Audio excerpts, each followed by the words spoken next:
Today we check out the L4 Pro camera dolly from Andoer. Could this really be a cheaper alternative to a camera slider?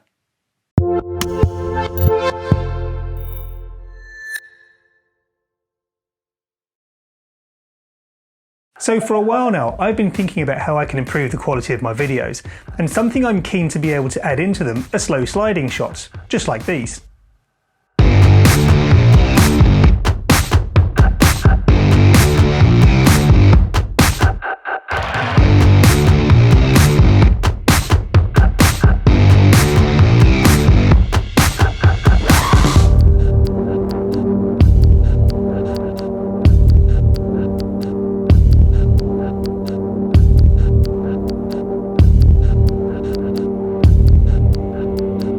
Shots like these can really add some intrigue into spoken sections and also look great when showcasing products. So I did some research to find out how you can get this kind of shot, and what I found out is that camera sliders, something like this, are generally what people use. Sliders have a track to which a camera can be mounted, and in the motorized versions the user can then select a speed at which the camera will move down that track. That is what creates the motion in the picture.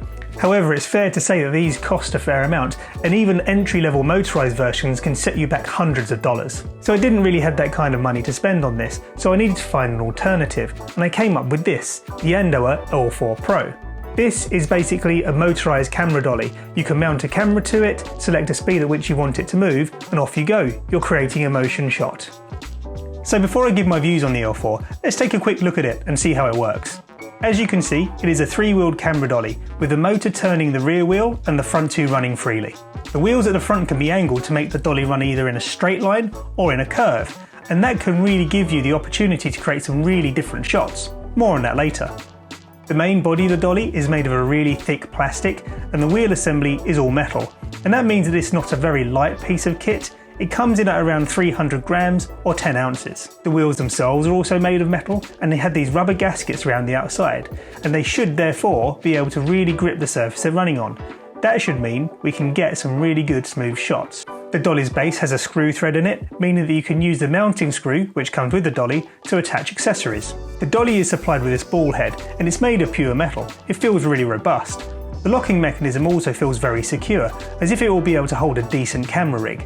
The specifications rate it to be able to hold up to 3 kilos, which is around 6.6 pounds. The plate that the ball head comes with is a very standard size, and it's actually the same as that used by my main tripod and also my desktop tripod, which is great because it means I can leave one plate attached to the camera and move between them with the minimum of fuss. Overall, I would say this dolly is incredibly well built, at least from a construction perspective. Only over time though will we really see how well it functions. The controls for the dolly are on both sides of the actual main body. On one side you have the USB charging port and the power switch. The dolly charges using a micro USB lead and comes with one in the kit. When the dolly is turned on, you'll see on the other side from the power switch that there are 3 LEDs that illuminate, and over on this side is where you actually find the main controls for the dolly. For instance, there is a speed button, and this allows you to cycle through the 3 preset speeds that the dolly is capable of. As you cycle through, you'll see that those 3 LEDs illuminate differently, 1 for the slowest, 2 for the medium, and 3 for the fastest speed. The last button on this side, the one with the 2 arrows above it, actually has 2 functions. Firstly, it allows you to start the dolly up, and then it allows you to choose the direction in which the dolly is going to run. The dolly is also supplied with this little remote control, and it allows you to start and stop the dolly, choose which direction it's going to run in, and also at what speed. It is super useful. Using the dolly is super simple, and with the 3 speeds it provides, it really gives some flexibility with regards to the kind of shot you can achieve. Let's take a look at some video taken with my copy.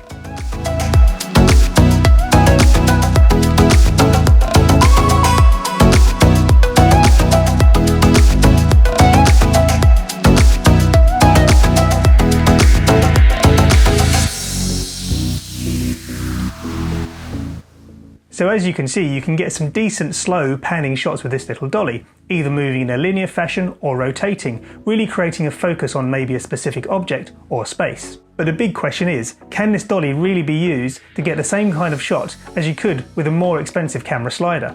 Let's take a look at some of the pros and cons.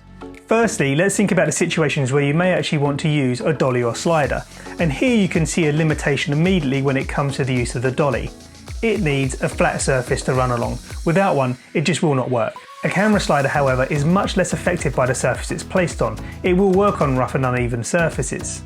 So instantly you can see that a dolly will give you far less optionality when it comes to where you can use it. Sliders often can also be mounted onto tripods, and that means you can take shots at differing heights very easily with them. But another trick you can do with them is to put them onto a tripod at an angle, meaning that you can actually take an elevating shot, really adding an extra dynamic to your video. Now that's clearly something this dolly cannot do. It can run along a flat surface and nothing else. However, one pro for the dolly is the fact that it can take rotating shots. As we mentioned earlier on, you can angle the wheels to make it either rotate around an object or create large panning shots in a space. And that's something that a camera slider is not going to be able to do unless you buy an incredibly expensive one. So clearly the situations in which a dolly is going to work better than a slider are actually somewhat limited. The slider probably does provide you some extra optionality, but having said that, the dolly can take some shots which only a very, very expensive slider is going to be able to achieve. When I bought the dolly, one of the main ideas I had for it was really to add some dynamics to spoken word sections, to be able to have the camera slowly move as I spoke, to really add some more interest into those dialogue heavy sections. However, the more I use this dolly, the more I realise that it really cannot be used for that purpose. Firstly, the dolly has 3 preset speeds that can be selected, but in my view, even the slowest of those is a little fast for what I was looking to achieve. Now, for shots that don't involve any speech, that's not such a problem. I can just film them at a higher frame rate and then slow it down later in post-production. However, for shots that do contain talking, it doesn't really work because you end up sounding like this. This is what happens if you try and record audio at a high frame rate and slow it down in post-production. Okay, so the speed of the dolly is a bit of an issue, but an even bigger one is the noise that it makes. As this clip demonstrates, the microphones mounted into the camera will easily pick up the noise that the dolly makes, making the audio there completely unusable.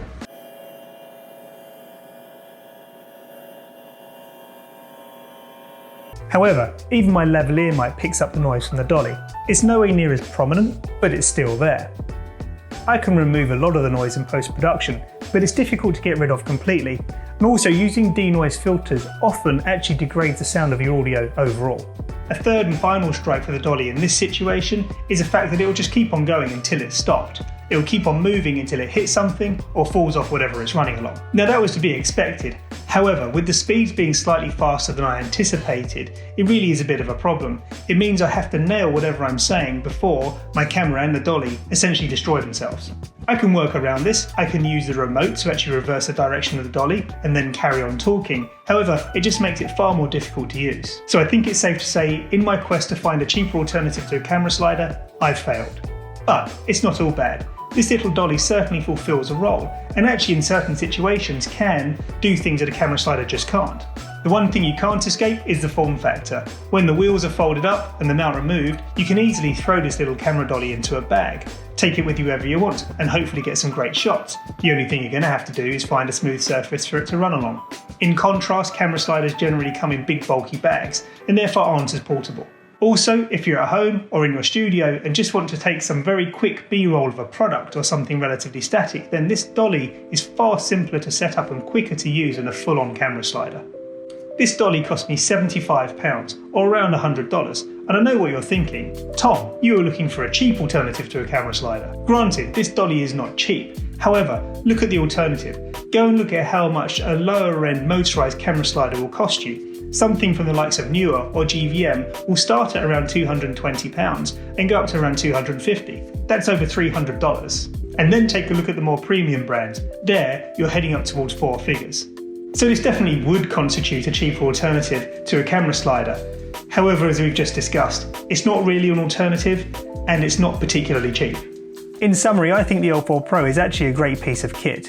It certainly provides you with lots of optionality with regards to the types of shots you can take with it, the way you can angle the wheels or have it run straight, and also the various speeds it can run at. It's solidly built and I have absolutely no concerns about its ability to hold my camera rig. Also, it's super portable. I can just fold it down and throw it in my camera bag, and ultimately, it's really easy to use. It does, however, have its limitations. The fact that it needs a super smooth surface to run on, and things like the noise that it makes when it is running, really mean that it's not a viable alternative to a camera slider. I would say that if you're predominantly looking for something to really take more interesting shots of inanimate objects in maybe a home studio or even just at home, then this could be something for you. However, if you're looking for something that really gives you the flexibility to take shots which maybe contain dialogue, or even just the range of different shots that a slider can take, I don't think this really is a credible alternative. I will certainly be hanging on to this little dolly, as it will be super useful for taking B-roll of products and things that I'm actually going to review. However, I'm still going to have to save up and buy myself a camera slider at some point.